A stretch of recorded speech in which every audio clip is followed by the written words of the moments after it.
À part au Roudoire, et donc quand il y a et les Nindogbonia, à part au Roudoire, mon décoration maquillée dans mon. Mais on a mis le pour la date de reconversion, pas d'assis, et au Roudoire, pas de maquillage pour ton nom à me. Les Nabeto Diango, y arrivé et d'obéir plat. Et tant d'or plat. Ye au background abe nous que mau na we no ya mere gbegbe nkonyo mau be nu na na don ka nya anyi ma te tachi la obo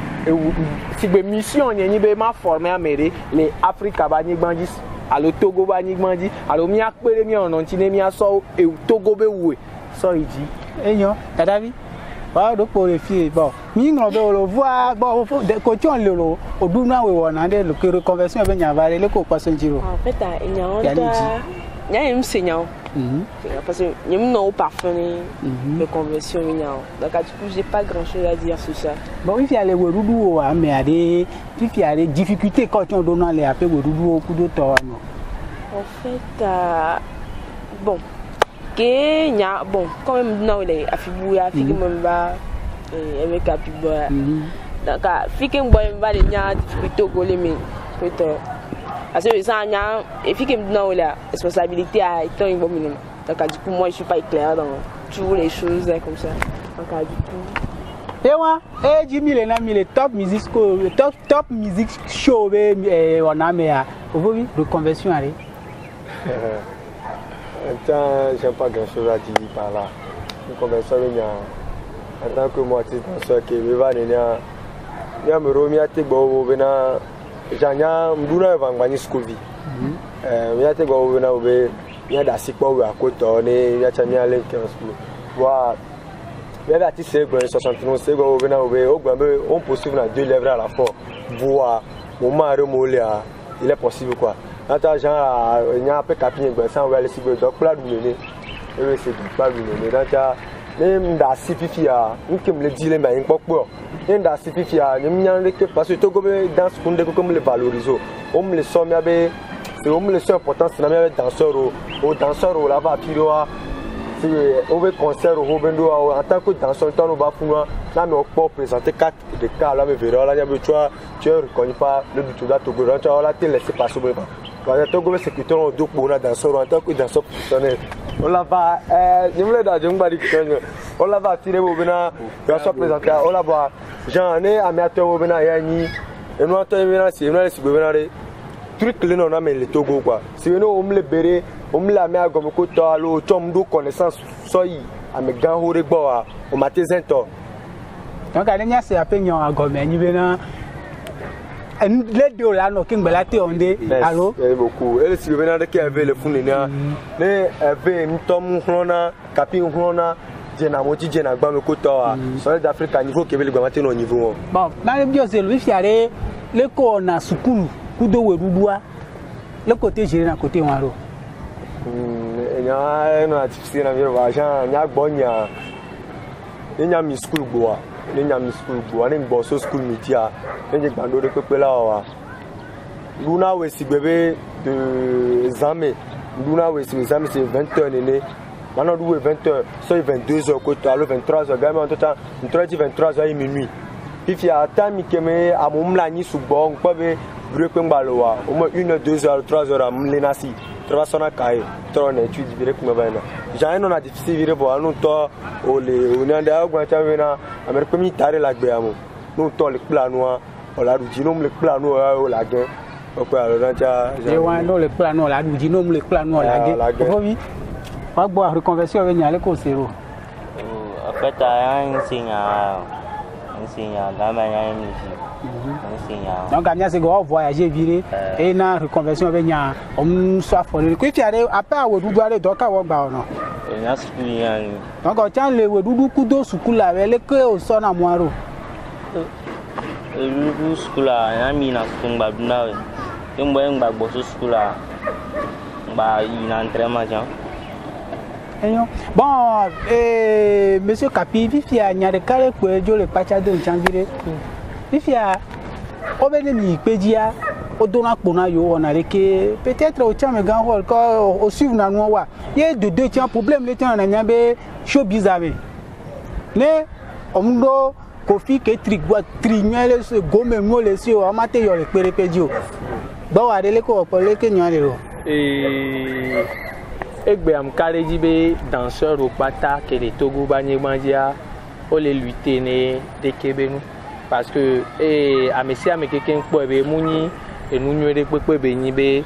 côté de capo là non po o ma non po côté rio. Il suffit que be no po mi akeke mi agbo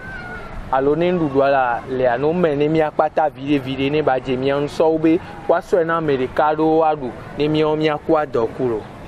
ba ma gbon be mi a changé mi avait mentalité vraiment les Togo parce que ça va au bout do pona mais les et pédi benya et on pour mi avait sécurité au benya bon c'est valeur comme les sonami a we tout les Togo et na be sécurité on chanter va on ene benu wa et ndé me okpela na nous les donc a na be et moi que joie et na be egbea danseur au tité benene benu ma ba vers me que on doit reconnaître yo en tant que danseur les Togo et ndibe mato wona adia ni ma da pe ni grand reste ma da pe ni des artistes danseurs ma da pe na me côté les lutter na nene kewe nous les Togo et on a déjà que tu après il y a pas de voir il y a des cas que tu as besoin le doué avec problème on coup de temps ici allez les artistes au Djadjiran, on souvent venant artistes au yana danseur au Buna Wenawaro. Problème c'est entre artistes et allo coup de coup danseur et allo promoteur au boya. Bon. Et tout ban au biom n'y avait des vins, mais tout ban toi sonami anto artiste danseur au bon. Et vraiment sona artiste comme les doué na bon. Ogun ba mento yo na ba pin kan ba apin kan no nyande yo nyabe nye o nwere ano kon o me na me aba va ji o na ve we ne on to ti tepo ipo a amudon na mejo la na be respect alo bobure gbegbe ma no ti o egbe amo na clip o la o affiche po be o jo clip so be o le ji danseur deke be no ba deke e voilà po lo amekeken la na ina quoi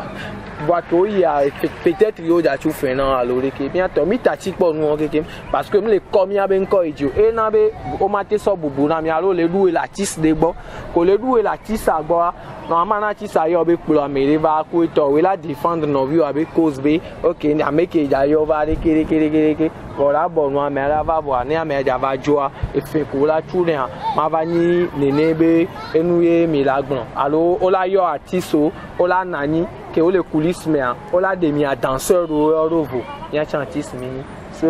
non non considéré mi vitukuile les faut never pour me fier elle si be mi duna on artiste do kuna me do amuga artiste gangangaro bon ma bio zero artiste gangangaro comme loué na ko so kudo nya kongro bi fi gente ani mba yo artiste debe luna we na artiste ya bibia ma jo we si be o artiste awe kudo ba we be amoje sim allo egbea quand on parle de Hervé Capi au moins amoje sim ko nya artiste ko ma tebu we na don bon okay amoje sim o la tebu be nka o nti o mu yo lekeleke waro nya ma artiste de Capi nko no mi duna kudo ma biaro bayi boy bayi po e voilà ne bo nya bile mi kudo ma bibe kadodo nu me leke fun ayiro parce que ma bi anya ti teve fi ara fun po waro oh bon ma gbon be amo o ma bi ameke be yin egbe a amebu ebe yin ma grebe mi munya kabo ogbon be amegan ogbon be ave no to gbo mu je na to nu o ma bi atan en toi danseur yi. Donc, au marbi, je suis embêté danseur. Parce que déjà, il y a des bases à danse. Au marbi, je suis embêté hadiji. Et au marbi, il y a des danseurs. Les égbés. Bon, il y a des bavales. Donc, il y a est-ce que le syndicat des danseurs est là? Alors, pour danseurs, il est là. Oui, mais les Jaguars 20. Les Jaguars 20. Les Madjidji, il a ces syndicats bien collés, Togo, syndicat des danseurs. Alors, il y a la sueur. Il y a Midjaye Gomidje, Papa Godi, il y a la sueur, et me colle pas aux fans, ou pour me coller pas, il y a la sueur à voir. Il y a qui m'a bon, et quoi, à peu près. Qui est bon, on l'a valorisé, et danse, les Togo, pour la valoriser, artistes danseurs, pour artistes chanteurs. En fait, la plupart artistes danseurs, Bessona quoi. Donc, nous les valoriser nous et les Bundé, les Togunti. Parce que Huawei la sueva quoi. Parce que Huawei n'y a donc Huawei la sueva. Donc c'est tout quoi. Ok. Vous il y a quelle assurera fan ou do ameko le pas ou bien. La famille il y a rien comme le subo, il y a qui m'a bien pour na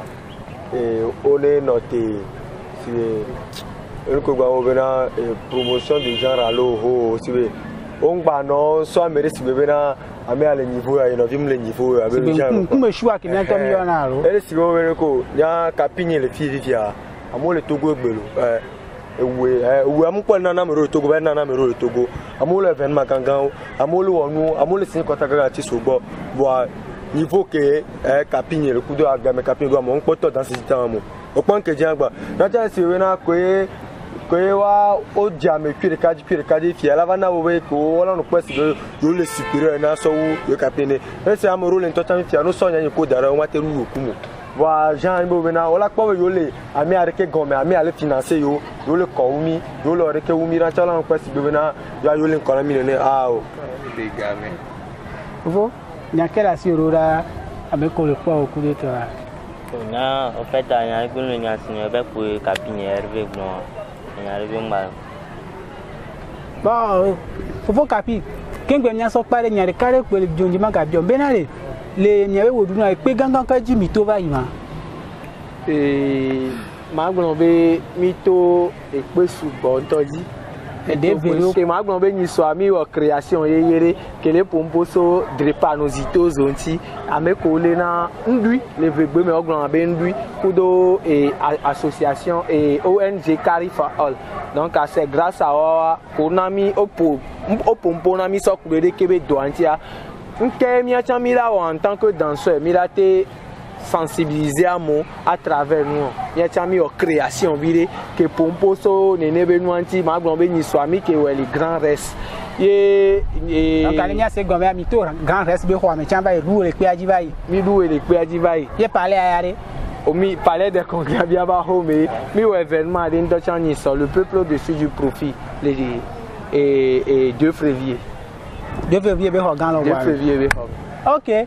Jiji pe nu pola po kui pe nu pola patan. Egbe ami le ho soleil d'Afrique ko chon duna we. Zade mi le ke mi le pom ni le nya be nu fufu apata me allo le nya be nu ta le nu be mi la no po video do la ba no ikudo toro wa we créer nu pata.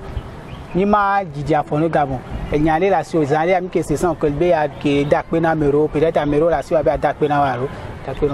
Titugban ndibe mado e apena eweluto ko le Togo banigbanji e ma va eweluto ko le Afrika pata banigbanji e ma gbatro eweluto ko egbe le Togo o le jubu me die mado apena maison des artistes danseurs et mado apena et Nathalie de Souza qui les grands restes parce que grâce à Huawei o le pere danseur onti de karika danseur o le nyabe ndo le ayondo la gba wa lo deke yebe doda sia donc am dibe ma to mo nu popo ya dia ni ma do apena e ayo Victor Bia gidake le Rolanda ke do e mi adenu e bado centre culturel mi adenu le Togo donc a dit la pere danseur onti ne wanya parce que on ba mere pe alors mere mso na mi o si sofion na be jumo mi le loué wa mi manglo be mi abe jumo be wodudo be vite ma mi le loué wa mi nganglo be mi abe jumo no be vite won si bele ke mi abe duplono ra so do mois d'octobre de consommation locale dia e be nyare won Vision Media e le de wona ya top music show na mi egbeto ami so dare fi ereke iso me meragbe a nyagba po buro bye bye.